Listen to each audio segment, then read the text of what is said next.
Assalamualaikum warahmatullahi wabarakatuh. Bismillahirrahmanirrahim. Alhamdulillahirabbil alamin wa bihi nasta'in ala umurid dunya waddin. Wassalatu wassalamu ala asyrafil anbiya'i wal mursalin sayyidina wa maulana Muhammadin wa ala alihi wa sahbihi ajmain. Amma ba'du. Sahabat Mayoris dimanapun kalian berada, bulan Ramadan merupakan bulan yang penuh berkah. Di bulan ini kita dianjurkan untuk meningkatkan ibadah kita karena pahala ibadah kita di bulan ini akan dilipat gandakan oleh Allah Subhanahu wa taala. Dan di bulan ini pula kita dilatih untuk menghindari dari hal-hal yang dapat membatalkan puasa. Maka dari itu, saya di sini akan memaparkan sedikit uraian mengenai hal-hal yang dapat membatalkan puasa. Sebagaimana telah dijelaskan di dalam kitab Matan Takrib karya Syekh Abu Suja, yakni Bismillahirrahmanirrahim. Walladhi, dan adapun sesuatu yafturu yang batal bihi sebab alladhi as-shaimu, siapa orang yang berpuasa, asyaratu asya'a, ialah 10 beberapa perkara. Ma, rupanya sesuatu, waswala yang sampai apama amdan dengan sengaja, ilal jaufi kepada jauf, awir roksi atau kepala. Wal huknatu, dan berinjeksi fi ahadi sabilaini dalam salah satu dua jalan. Wal qai'u, dan muntah amdan dengan sengaja. Wal wat'u, dan bersetubuh amdan dengan sengaja fil farji di dalam farji. Wal inzalu, dan keluar mani an mubasyaratin dari sebab bersentuhan kulit. Wal haidu, dan haid. Wal nifasu, dan nifas. Wal jununu, dan gila. Wariddatu, dan murtad. Dari sini sudah sangat jelas bahwa hal-hal yang dapat membatalkan puasa ada 10 perkara.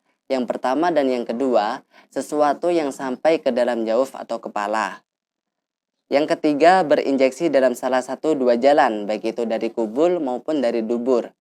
Yang keempat, muntah dengan sengaja. Yang kelima, bersetubuh dengan sengaja. Yang keenam, keluarnya mani sebab bersentuhan kulit. Yang ketujuh, haid. Yang kedelapan, nifas. Yang kesembilan, gila. Dan yang ke-10, murtad. Sahabat Mayoris yang dirahmati oleh Allah, dari perkara-perkara yang telah dijelaskan sebelumnya, kiranya ada beberapa hal yang perlu kita kaji lebih lanjut agar pemahaman yang kita dapatkan lebih utuh dan tidak menimbulkan kesalahpahaman di kemudian hari. Yang pertama, mengenai jauf. Sebenarnya, apa sih yang dimaksud dengan jauf? Jauf adalah lubang yang ada di badan, baik itu lubang asli, yakni lubang yang memang ada sejak seseorang itu lahir, atau lubang yang memang ada sejak seseorang itu setelah mengalami kecelakaan, seperti orang yang terluka yang sampai terlihat otaknya. Sedangkan menurut sebagian ulama, jauf didefinisikan sebagai lubang yang dapat menyampaikan makanan ke dalam tubuh.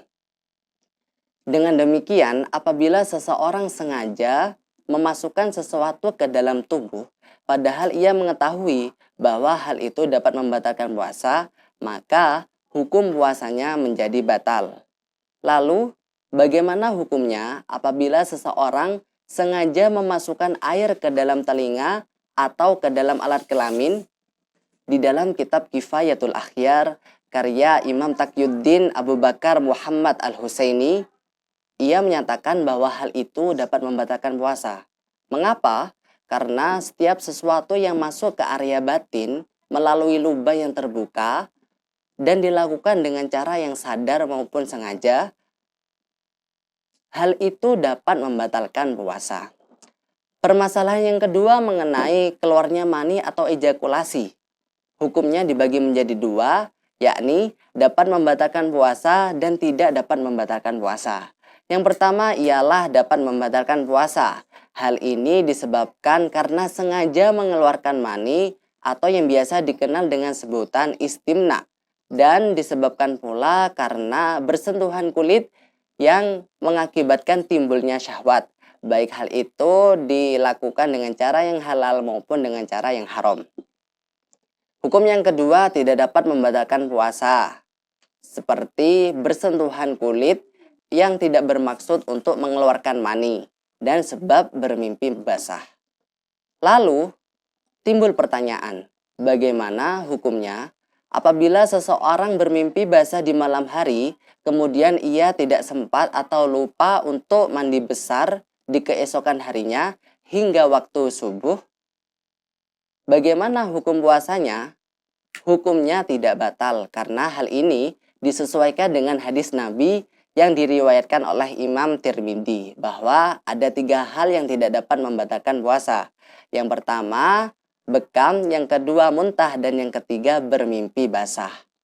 Sahabat mayoris yang berbahagia, dari keterangan ini yang perlu kita garis bawahi adalah bahwa apabila seseorang batal puasanya disebabkan perkara-perkara yang telah dijelaskan sebelumnya, menurut Syekh Zakaria Al-Ansori di dalam kitab Asnal Mathalib, ia menyatakan bahwa seseorang tersebut tetap berkewajiban untuk imsak atau menahan diri dari hal-hal yang dapat membatalkan puasa, seperti makan, minum, dan lain sebagainya. Begitu pula orang yang lupa niat di malam hari, ia tetap berkewajiban untuk imsak atau menahan diri dari hal-hal yang dapat membatalkan puasa, sebagaimana orang yang sedang berpuasa.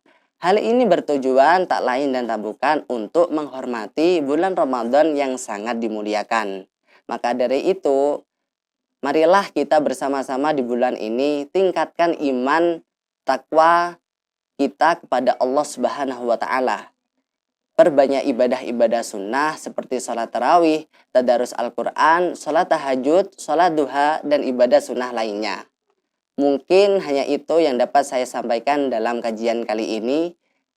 Saya mohon maaf apabila ada salah kata dan salah ucap. Wabillahi taufik wal hidayah. Assalamualaikum warahmatullahi wabarakatuh.